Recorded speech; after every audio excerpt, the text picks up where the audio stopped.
6 నెలల వరకు ఫ్రిడ్జ్లో నిల్వ చేసుకుని టమాటా పండుమిర్చి పచ్చడి తయారీ విధానం చూద్దాం. హాయ్ అండి, ప్రావీణ్య ఛానల్కి స్వాగతం.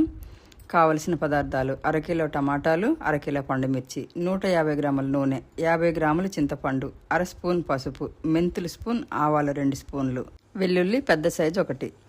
పోపు కోసం శనగపప్పు అర స్పూన్, మినప్పప్పు అర స్పూన్, ఎండుమిర్చి 4-5, చిటికెడు మెంతులు, అర స్పూన్ ఆవాలు, 2-3 రెబ్బలు కరివేపాకు.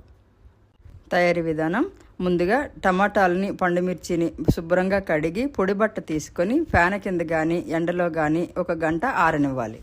ఆ తర్వాత టమాటాలని ఒక్కొక్క దాన్ని 4 ముక్కలుగా కట్ చేసి పక్కన పెట్టుకోవాలి. అలాగే పండుమిర్చిని కూడా తొడుములు తీసుకొని అవి కూడా కట్ చేసి పక్కన పెట్టుకోవాలి. ఇప్పుడు ఒక బాండీ తీసుకొని ముందు మనం తీసి పెట్టుకున్న ఆవాలు, మెంతులు దోరగా వేయించుకొని ఇవి కూడా చల్లార్చిన తర్వాత మిక్సీ చేసి పొడి చేసి పక్కన పెట్టుకోవాలి. ఇప్పుడు అదే బాండీలో 50 గ్రాముల వరకు నూనె వేసుకొని కట్ చేసి పెట్టుకున్న టమాటా ముక్కల్ని, చింతపండు, పసుపు వేసి మీడియం మంట పైన ఉడికించుకోవాలి.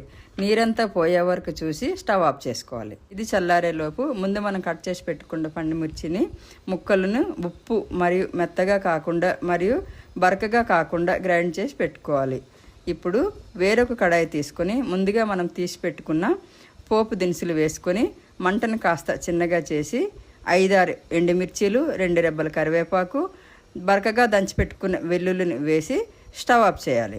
ఇప్పుడు ఉడికించి పెట్టుకున్న టమాటా చింతపండు గుజ్జుని, గ్రైండ్ చేసి పెట్టుకున్న పండుమిర్చిని, ఆవపిండిని, మెంతిపిండిని, అలాగే పోపు చల్లార్చుకొని పెట్టుకున్నది ఇవన్నీ ఒకదాని తర్వాత ఒకటి వేసుకొని బాగా కలుపుకొని ఎయిర్ టైట్ కంటైనర్లో కానీ జాడీలో కానీ స్టోర్ చేసుకుంటే సంవత్సరం అంతా వాడుకోవచ్చు. ఇలాంటి వంటలు మరియు ఆహారానికి సంబంధించిన ఆసక్తికర అంశాల కోసం మన ప్రావీణ్య ఛానల్ని ఫాలో అవ్వగలరు.